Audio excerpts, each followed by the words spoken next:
Good evening, ladies and gentlemen. My name is Seth Askelson alongside Jesse Vineyard.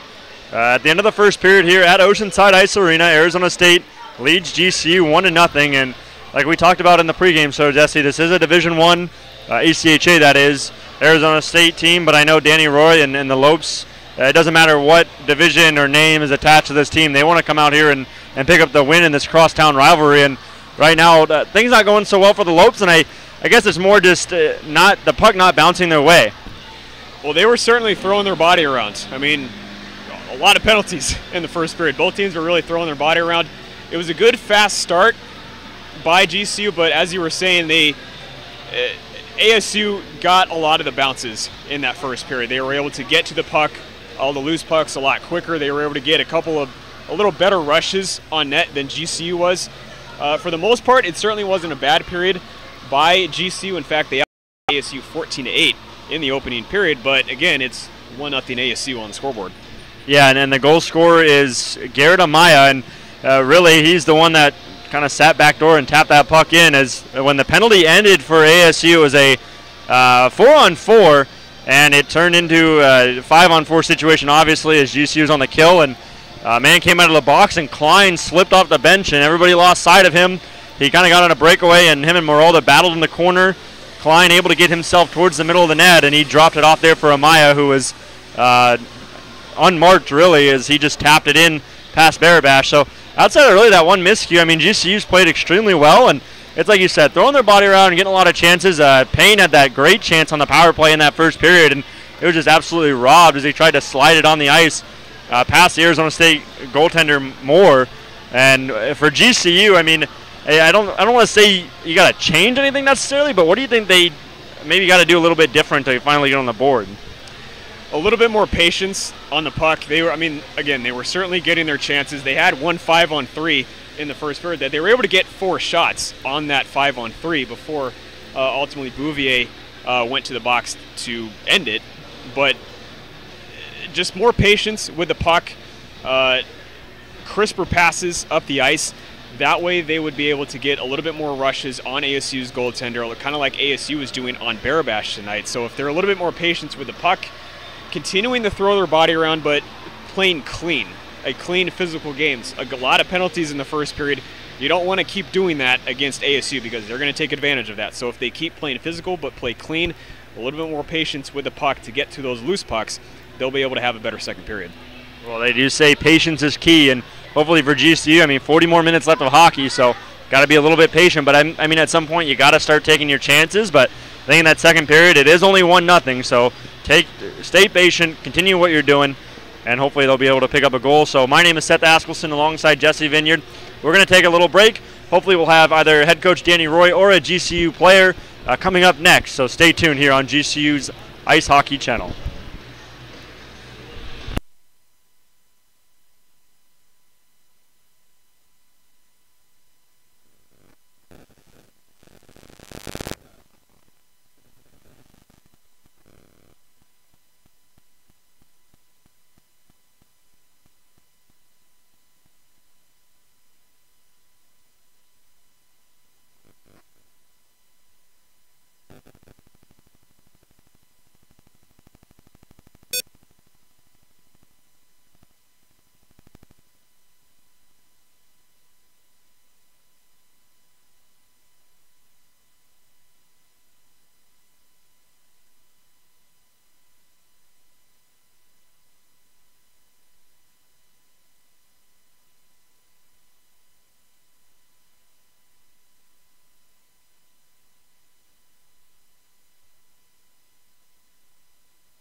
Welcome back into GCU's Ice Hockey YouTube channel. My name is Seth Askelson alongside forward Trey Green. And Trey, we're glad you're here tonight. You were telling me about this back at the Purple and Black game last weekend. You had a serious surgery. Tell me and the fans out there a little more about it. Yeah, so in this off season, I became aware of essentially a benign tumor in my skull, and it was softening the bone.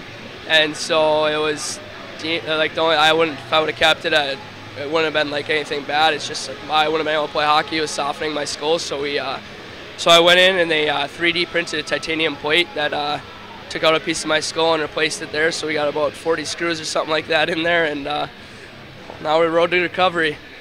Well, that's good. Like you said, on the road to recovery, how much longer is it going to take before you're back in full contact and even back in gameplay action? Yeah, so I mean, I'm on the ice a little bit right now. Obviously, no contact, but we're shooting for. I'm gonna go home at Christmas time and find out from my doctor, hopefully get the okay, and come back second semester, make a little bit of a comeback.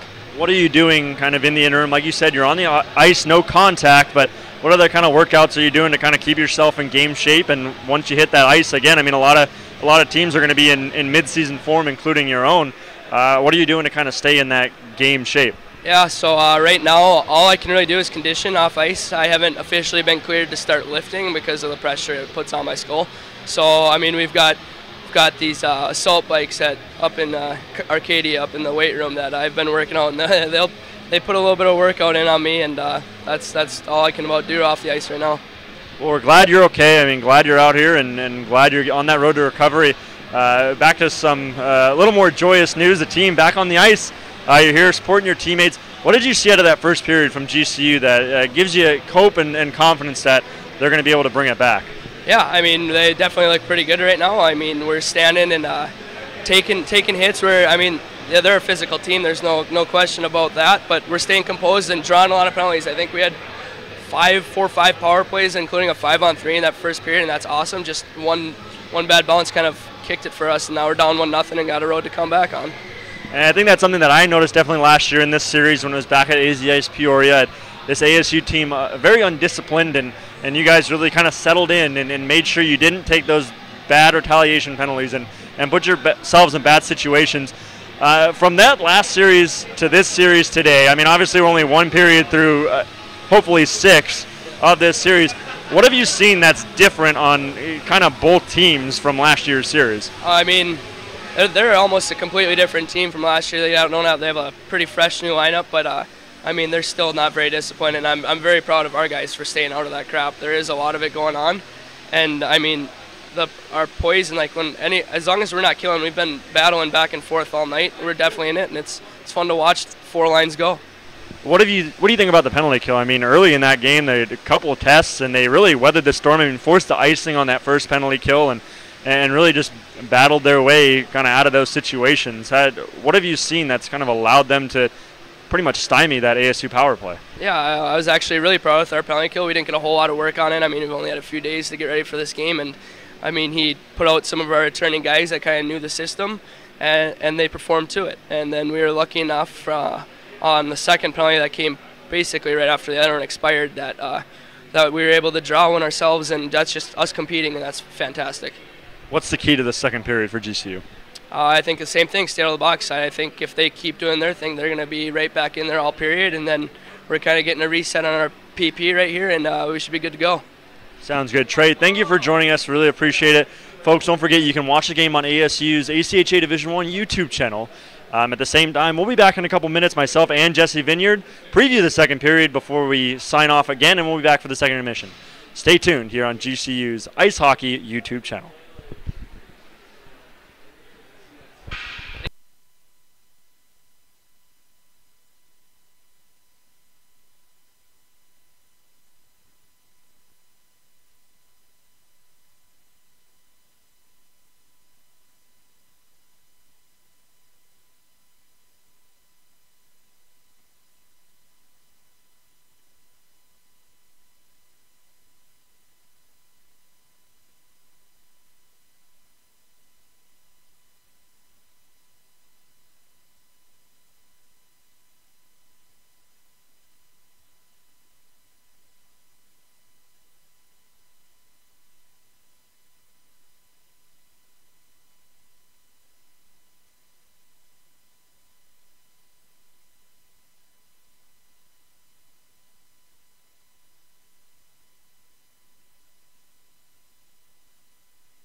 Welcome back to GCU Ice Hockey's YouTube channel. My name is Seth Askelson alongside Jesse Vineyard. Jesse, exactly 2 minutes before we get the second period started, talking to Trey Green down there. I think the biggest thing I took away from him is he's talking about his guys staying out of the kind of extracurricular and not taking bad penalties. And we saw that in that series last year. The ASU D1 very undisciplined last year, and it's kind of carried over to this year.